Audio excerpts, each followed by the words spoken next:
wayang itu warisan leluhur para wali untuk menyebarkan warisan untuk menyebarkan ajaran agama Islam, Bu ya. Baik. Sampai sekarang kesenian wayang itu masih abadi, ya, diakui oleh dunia, Bu ya. Bagaimana itu, Bu ya? Baik, Masya Allah. Untuk patung wayang golek. Baik. Yang disepakati oleh para ulama adalah gambar, la'anallahu musawwirin, Allah mengutuk orang yang membuat gambar adalah gambar mujassadah, gambar yang berbentuk. Kecuali boneka, kecuali untuk boneka anak kecil. Gambar yang berbentuk mujassadah itulah yang dikatakan haram, tapi dari yang bernyawa. Kalau yang tidak bernyawa enggak.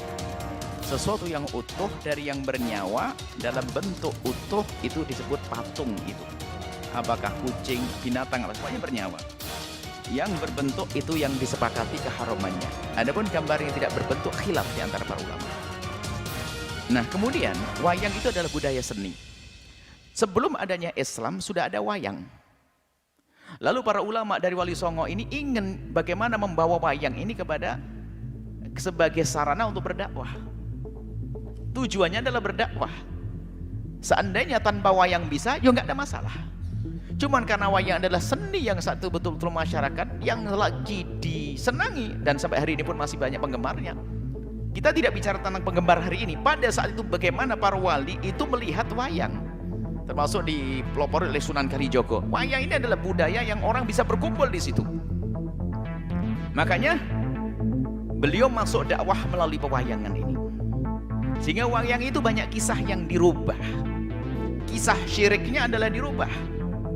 Termasuk di dalamnya adalah dimasukkan kisah Bagong, Semar, Norogareng, Petro. Itu adalah sebetulnya untuk menghilangkan kesyirikan. Karena di situ kan dalam pewayangan itu kan diambil dari kisah Hindu Buddha itu tentang Bharata Yuddha, tentang Ramayana dan sebagainya itu.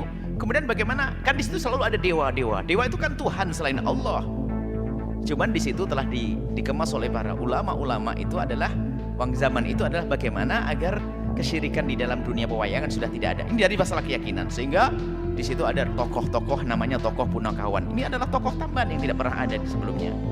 Jadi tokoh Punakawan ini adalah bangsa manusia tapi punya kebijakan. Jadi dewa kalau ribut tanya kepada manusia. Kan aneh kan? Tuhannya nanti tuh tanya. Ini sebenarnya untuk menghilangkan kesyirikan itu.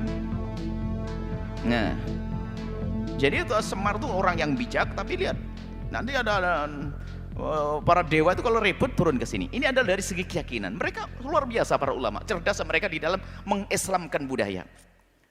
Kemudian masalah urusan bentuk wayang, mereka juga ngerti, diskusikan para ulama, patung adalah haram. Makanya mereka penyet, jadi menjadi tipis, bukan bentuk berjasad. Nah kayak ini, makanya hendaknya kalau memang harus wayang, yang wayang kulit ini, bukan wayang yang lainnya. Cuman namanya seni dari budaya seni yang tidak islami diislamkan, cuman oleh seniman diambil lagi, dikembalikan lagi. Maka kalau ingin menekuni dua pewayangan yang syar'i, tetap dengan prinsip-prinsip seperti itu. Ceritanya harus ada disisipkan pesan-pesan kemuliaan tentang Tuhan, tentang Allah. Dewa-dewi itu adalah hanya sekedar kisah yang meramaikan dalam kisah tersebut, tapi di situ harus bukan dianggap sebagai Tuhan. Dan itu dilakukan para orang-orang yang ngerti agama.